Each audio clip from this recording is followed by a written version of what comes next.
목요일 친절한 경제에 권혜리 기자 나와 있습니다.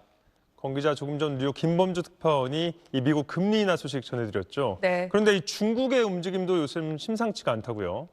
네, 미국 소식 들으셨으니까 친절한 경제에서는 요즘 심상치 않은 중국의 금리 얘기를 좀 해보겠습니다. 최근 한두 달 사이에 중국의 금리 떨어지는 속도가 빨라도 너무 빠릅니다. 시중에는 여러 가지 종류의 이자가 있죠. 대부업체의 높은 금리도 있고 도대체 붙는지 안 붙는지도 모르겠는 내예금 이자도 있는데요. 그중에서도 기본적인 금리, 대표적인 금리라고 하면 그 나라의 국채 금리를 봅니다. 네, 이를테면 만기가 10년인 미국의 국채 금리는 전 세계 금리 수준의 기준점이 되는 금리입니다. 그런데 이 만기 10년짜리 중국의 국채 금리가 올해 내내 특히 지난달 이후로 더욱 급격한 급락세를 보이면서 이제 역대 최저 금리를 기록했습니다. 1.7% 초반대. 중국 10년물 국채 금리로서 사상 최저 수준이기도 하지만요. 떨어지는 속도가 너무 빠른 게 더 큰 문제입니다. 이러다가 중국이 일본, 장기간 유지해오던 마이너스 금리를 최근에야 겨우 벗어난 일본만큼 금리가 낮아지는 것 아니냐는 얘기까지 벌써 나올 정도입니다. 네, 중국의 이 건설 경기가 많이 침체됐다는 소식은 저희도 전해드린 적 있었는데 네. 금리는 또 왜 이런 건가요? 가장 큰 이유는 중국이 지금 물가가 급등하는 것보다 훨씬 더 무섭다는 물가 하락을 걱정해야 할 정도로 침체가 이어지고 있기 때문입니다. 일본이 지나온 이른바 잃어버린 20년, 이게 바로 물가 하락 경제였습니다. 물건값이 떨어지면 좋을 것 같지만요. 이거야말로 경제에는 중병선고가 내려졌다는 얘기입니다.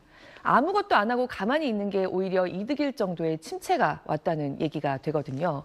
비용을 들여서 뭔가를 만들거나 서비스하거나 사고 파는 것보다 그냥 현금을 들고 있는 게 더 유리한 수준이 되니 악순환이 나오면서 경제가 작동하기를 멈추게 됩니다.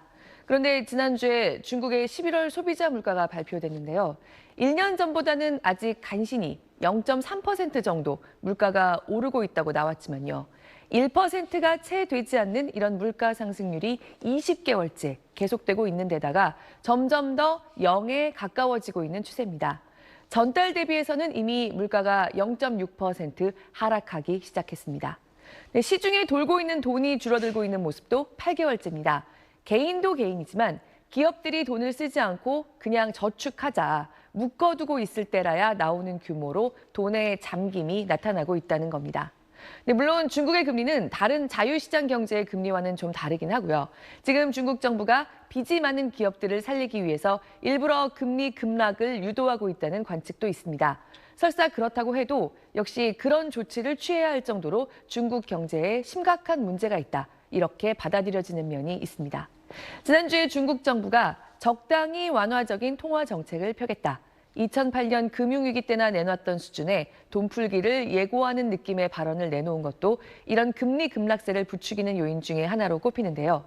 이것 역시 도대체 지금 시장이 어떻길래 금융위기 이후에 가장 강력한 대책을 꺼내야 하는 걸까? 이렇게 이어지게 됩니다.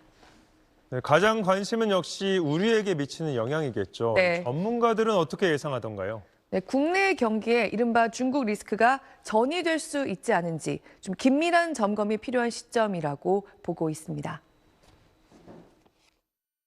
중국이 계속 저렇게 안 좋으면 대중국 수입 회복이 안 될 거고요. 대미 수출도 막히고 대중 수출도 회복이 안 된다라고 하면 국내 수출 내년에 상반기에는 역성장 가능성도 있고 추경이 언제 될지도 모르고 또 실제 한다 하더라도 집행까지는 상당한 좀 시간이 걸릴 수밖에 없기 때문에 선제적으로 좀 금리를 1월이나 2월에 빨리 내릴 수밖에 없는 상황으로 좀 내몰릴 수도 있을 것 같습니다.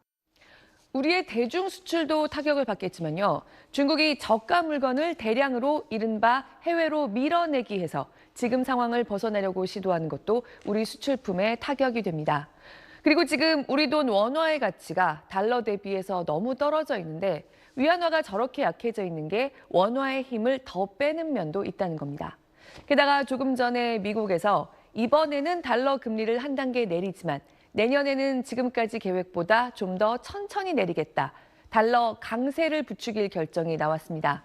그러면 우리 돈 원화와 위안화는 상대적으로 더욱 약해집니다. 환율 부담에 대한 우려가 점점 더 커지고 있는 상황입니다. 네, 중국 상황도 계속 체크해 주시죠. 잘 들었습니다.